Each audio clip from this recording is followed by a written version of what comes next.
Good afternoon. I hope this daily connection finds you well.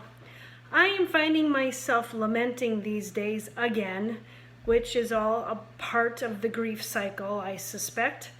I'm lamenting that we aren't able to do what we've always done. I'm in that gerbil wheel right now. I'm lamenting visiting with family and friends. I'm lamenting being able to do things I normally would do with our family. I'm just kind of feeling ornery a little bit. And yet, I know that we will get through this together. I believe in the innate goodness of humanity, and we will get through this together because there is goodness in what we have together, that collective being that shows care and compassion and comfort with one another. It's just that in these moments when you get in the gerbil wheel and you start lamenting, it's hard to see it. So if anything, maybe this daily connection is more for me than for all of you. And yet I suspect some of you can relate with how I am feeling these days. Part of it is 4th of July weekend is usually a time in which we get together specifically with family. I tend to go to central Wisconsin over the 4th of July weekend. And we weren't able to do that this time, and that I'm lamenting. However, I am mindful as I see the signs around town. We're in it together. Let's do this together. We are better together, or some myriad of those words. It is a helpful reminder. I came across a poem entitled Timeless, written by Peter Wheel, who writes the following: I weep for a weeping world beside a creek of full of woe. Can there ever be a light for me brighter than the sun used to be? The river flows onward without a feeling of sorrow or even a mess. It is a feeling, nothing more or less. A symbol of eternal consciousness. This river could be you or it could be me, forever running towards the sea.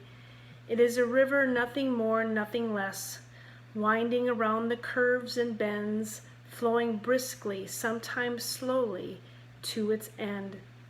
One more tear of mine would not matter. I am but a tiny thing on its platter.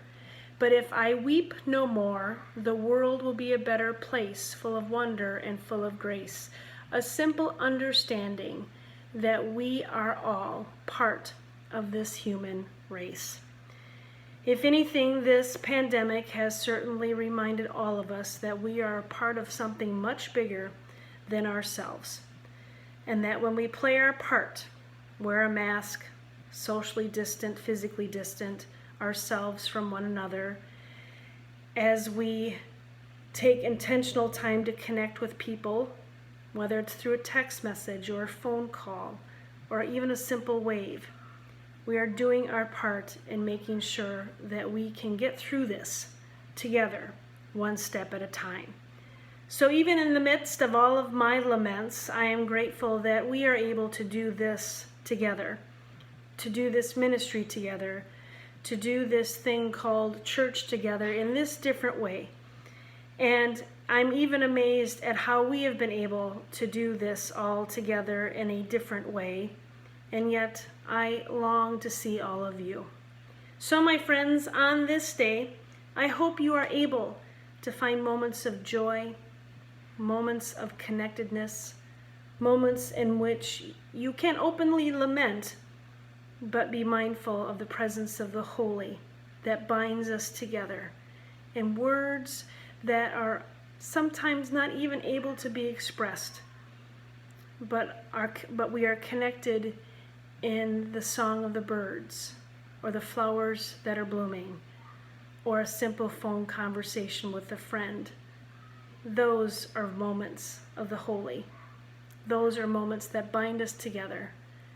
Those are moments that remind us that we are deeply human, flawed that we may be, but certainly loved and called by name. May you have a wonderful Tuesday, and I'll see you tomorrow.